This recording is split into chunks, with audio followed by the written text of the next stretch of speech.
Hello, Infiniteer friends, and Merry Christmas to you all.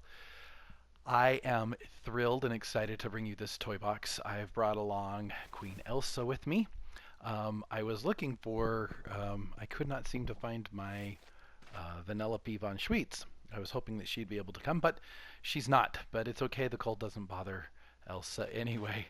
Um, I am thrilled for Christmas 2024 to bring this toy box to you.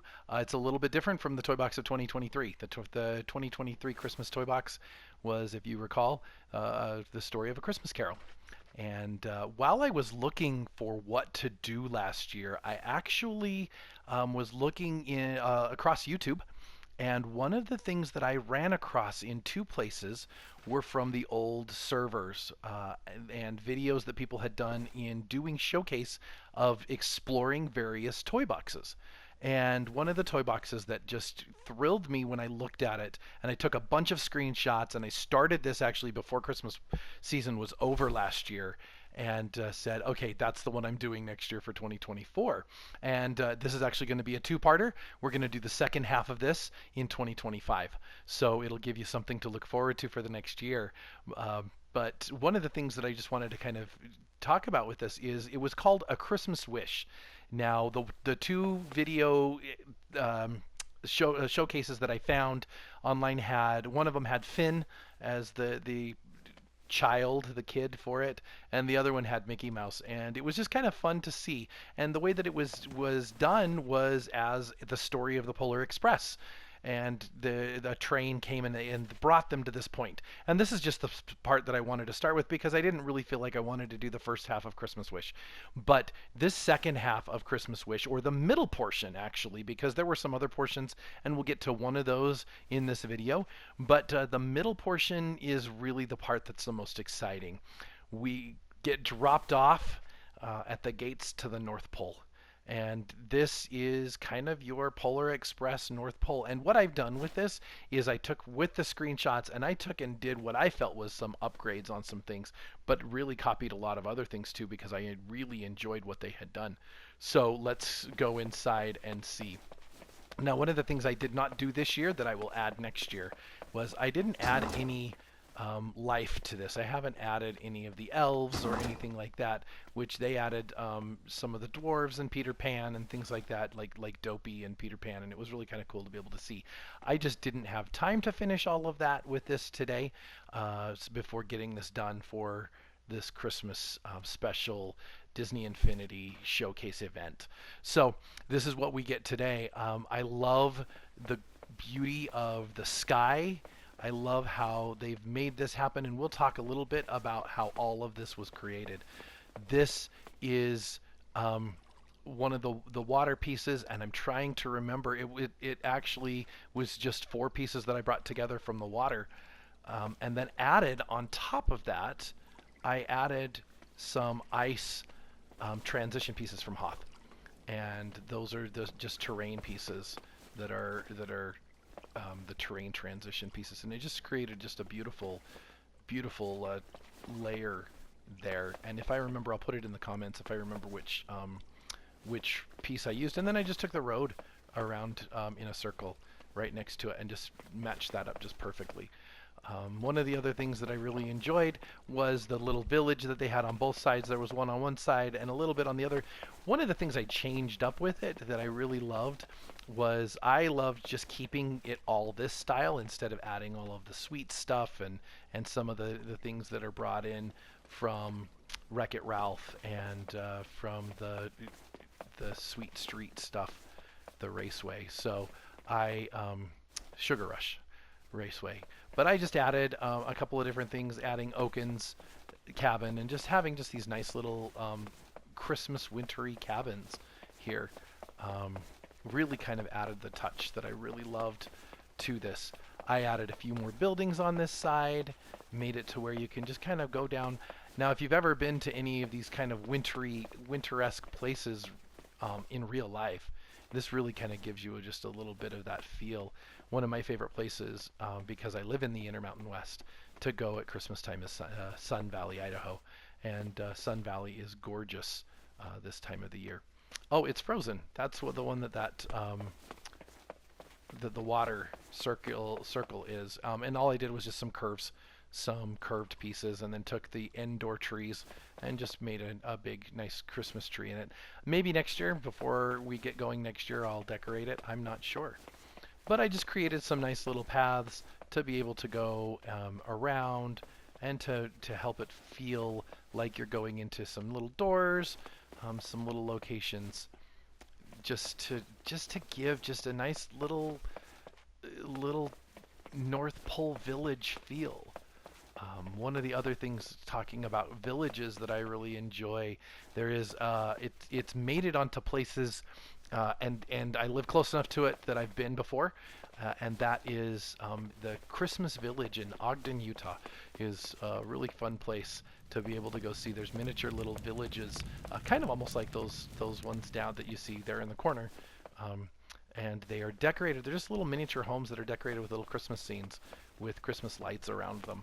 And it is a really fun little Christmas thing. It's made it into some like national top 10 in the United States, top 10 places to visit at Christmas time. And if you get an opportunity, if you're in the Intermountain area, the Rocky Mountain areas of Utah and Idaho, I'd suggest going to Sun Valley, Idaho at Christmas time, and going to the Christmas Village at in Ogden, Utah. And if you're going to the Christmas Village, you need to go by Temple Square in Salt Lake City as well, which also has beautiful Christmas lights.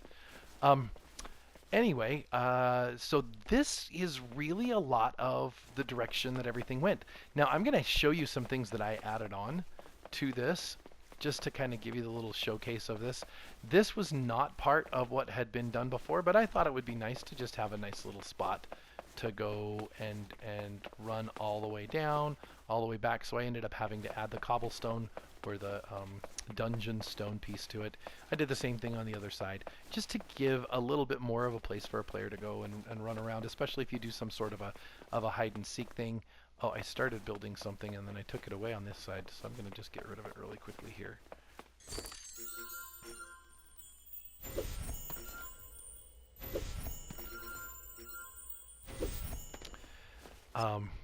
So this is just what I have been able to do in this portion, and I really love the way it turned out. I really think that it's quite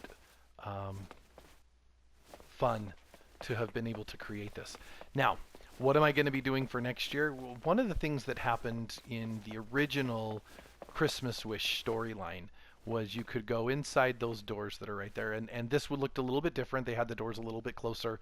There wasn't a grand staircase going into it, but what I've done is actually into the castle here, have built on the other side of those doors. I've started building just a large workshop area, not as high tech as the workshop area that was in the original Christmas Wish. And I've got those areas just kind of built out. And I'm not going to show you that right now because, for one, it's not completed. For two, I think I saved this one right now with a couple of the touch-ups that I did on the ceiling and things like that. I saved it on the wrong one, so it is not even as finished as the other one was. And it'll just give me some things to do, and we'll play some games in there next year and have some fun little games that we can do. I added a nice little touch of the fire and everything, and we're going to add one more game that we're going to have next year as well, but I will take you there right now.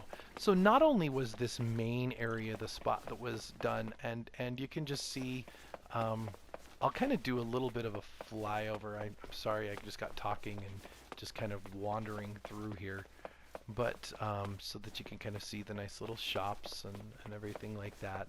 Obviously using the Disneyland shops and everything, but and the original Christmas Wish one used some different lighting right here. They used actually the Disneyland gas lights. I really liked the idea of keeping the theme the same from when you enter, which those were the ones that they used from Nightmare Before Christmas, the ones that you see there in the distance, and I just wanted to keep it the same instead of changing it up with the gas lights. But you could do that. You could use the gas lights on that. But one of the really cool things that they did was right over here is the entrance to the reindeer runway, and I have added the reindeer runway. We're gonna again next year. We're gonna add a game to the reindeer runway, but I want to take you over to the reindeer stables so that you can see a little bit of what that looks like. So we'll wait. We're gonna travel to the North Pole reindeer runway right now. And while we're doing that, just wanted to talk about this. That I just found that if there's any other things that we can do to help preserve the memory of some of these wonderful toy boxes, I would encourage anybody to do that. Create your own little runway and things like that, but or your own little toy boxes based off of those. So we're on the runway. This is the reindeer runway. We're going to go up to the reindeer here in just a moment. That's over there. But in the meantime, I'm going to take you over really quickly over here to the stables. Now I built a stable twice as large as the original stable in Christmas Wish, just because I wanted it to be a little more fun. I wanted it to look great. And so we have the reindeer sitting here. There are more than Santa's 8 reindeer, the typical ones, because of course they're always looking for the opportunity to fly Santa's sleigh. And so you got to have a deep bench and have all of them ready to go. So we have a few boxes, feed boxes, a couple of reindeer here, some that are right there. So we've got a bunch of reindeer, and next year it'll be set up in such a way. You got the hay up there too, set up in such a way that the reindeer will be able to. You'll be able to just pick whichever reindeer you want because it'll be attached. And I'm going to show you what I'm talking about attached to something. So one of the coolest effects, when I saw this on Christmas Wish, I was like, you've got to be kidding me. How on earth do they do it? And so I was working with some of my children and asking them what they thought. And this is the coolest thing because we get to make the reindeer fly.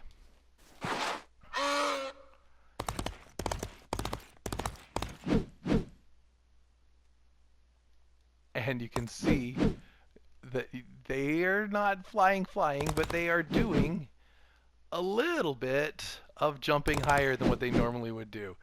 Um, there's a nice little effect that goes with it, and there's a nice little game that was done last year that I'm going to put together with this, where you will start a timer, and we'll have a timer to be able to run and fly off of a place. And when you're doing the you go into there were collectibles to be able to get. Now you're noticing he's not flying quite as high now. I guess maybe a little bit. We got him there, and we can work that out. So that is part of the fun, because normally your reindeer would not be able to fly that high. And so let me show you the trick behind this. You can see he's kind of moving backwards, and it's because he is attached to a weather vane. And I had to move it. You can't hide the weather vane, like visually hide it, so you've got to move it down somewhere. And I have it attached right there. And you can see what the properties are. So what I did with the weather vane was giving it the properties of the force of 35. It affects everything with it. But then I decided in even more that it would, be attached to, and so I just attached. We can create and put it and attach it to Sven, which is what I did there with creating the logic connection. So then every time Sven is on there, then he kind of, and so what it does, not only did you see that he was sliding back, it's because it's kind of pushing him away. So it's fun. It's got a few little bugs, but it is a fun way to be able to create some fun memories, and so a fun little game to be able to do with this. And if anybody has any ways to be able to take care of that weather vane and solve the little glitch of when I hop on him that I start sliding backwards, I am open to any ideas. Just put them down in the comments, and I would love to be able to hear your comments on that. Anyway, that is my showcase of the North Pole and the accompanying reindeer runway for it. But it's been a really fun build to be able to create, just kind of having some different buildings in the background and things like that, and being able to just kind of have this fun little build for the runway and everything. I don't know why those reindeer ended up over there. I wonder if they're connected too. I don't know. We'll find out. So until next year, have a very, very Merry Christmas. Oh, it did. It slid all of the reindeer back. That's what it meant by affecting everything. I'm going to have to change that up. In the meantime, have a wonderful, very Merry Christmas and a Happy New Year. And we'll see you with some wonderful toy boxes from Mr. Disfinity coming up in 2025. Stay tuned. I've got some wonderful Star Wars ones and a few other ones that will be showcased. So we'll see you very, very soon.